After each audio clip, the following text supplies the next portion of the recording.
বদলে যাচ্ছে বাংলাদেশের রাজনীতির মানচিত্র। আর মাত্র কয়েকটা দিনের অপেক্ষা। আগামী 12ই ফেব্রুয়ারি অনুষ্ঠিত হতে যাচ্ছে ঐতিহাসিক ত্রয়োদশ জাতীয় সংসদ নির্বাচন এবং একই সঙ্গে সংবিধান সংস্কারের প্রশ্নে বহুল আলোচিত গণভোট।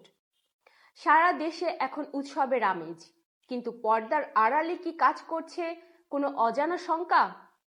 আজ আমরা বিশ্লেষণ করব নির্বাচনী মাঠের সর্বশেষ খবরাখবর। শেষ মুহূর্তের প্রচারণায় উত্তাল রাজপথ, মাঠে নেমেছেন হেভিওয়েট প্রার্থীরা। একই দিনে সংসদ নির্বাচন ও গণভোট, ব্যালট পেপারে থাকছে বড় চমক। নিরাপত্তার চাদরে ঢাকা পড়েছে দেশ, সতর্ক অবস্থানে সেনাবাহিনী ও বিজিবি। নির্বাচন নিয়ে আন্তর্জাতিক মহলের কড়া নজরদারি, সতর্কতা জারি করেছে মার্কিন দূতাবাস।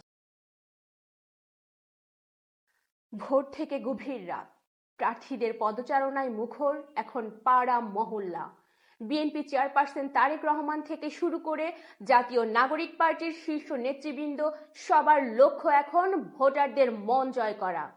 আজকের প্রচারণায় তারেক রহমান বগুড়া থেকে বার্তা দিয়েছেন একটি মানবিক ও বৈষম্যহীন বাংলাদেশ গড়ার।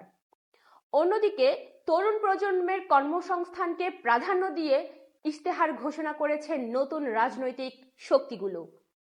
পোস্টার আর ব্যানারে ছেয়ে গেছে পুরো ঢাকা শহর সহ জেলা শহরগুলো। এবারের নির্বাচনের সবচেয়ে বড় বিশেষত্ব হলো গণভোট।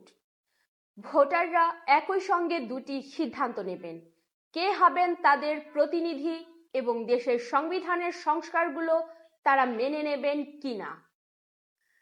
নির্বাচন কমিশনার জানিয়েছে, স্বচ্ছতা নিশ্চিতে এবারই প্রথম প্রবাসীরা পোস্টাল ব্যালটের মাধ্যমে ভোট দিচ্ছেন। তবে এরই মধ্যে বিভিন্ন স্থানে সংঘর্ষের খবর পাওয়া গেছে, যা কিছুটা হলেও চিন্তার ভাঁজ ফেলেছে সাধারণ মানুষের কপালে। পরিস্থিতি নিয়ন্ত্রণে শেরপুর সহ স্পর্শকাতর এলাকায় মোতায়েন করা হয়েছে বিজিবি। বাংলাদেশের এই নির্বাচন নিয়ে নজর রাখছে বিশ্ব সম্প্রদায়। ইউরোপীয় ইউনিয়ন ও কমনওয়েলথের প্রতিনিধি দল ইতোমধ্যে মাঠ পর্যায়ে পর্যবেক্ষণ শুরু করেছে। তবে এরই মাঝে ঢাকায় মার্কিন দূতাবাস তাদের নাগরিকদের জন্য নিরাপত্তা সতর্কতা জারি করেছে। যে কোনো ধরনের সংঘাত এড়াতে দেশ জুড়ে সর্বোচ্চ সজাগ রয়েছে আইন শৃঙ্খলা বাহিনী।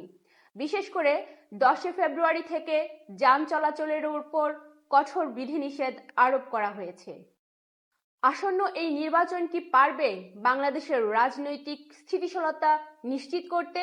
সাধারণ মানুষের প্রত্যাশা আর প্রস্তুতির সমীকরণ মিলিয়ে ব্যালট বক্সে আপনার মতামত কমেন্টে জানান।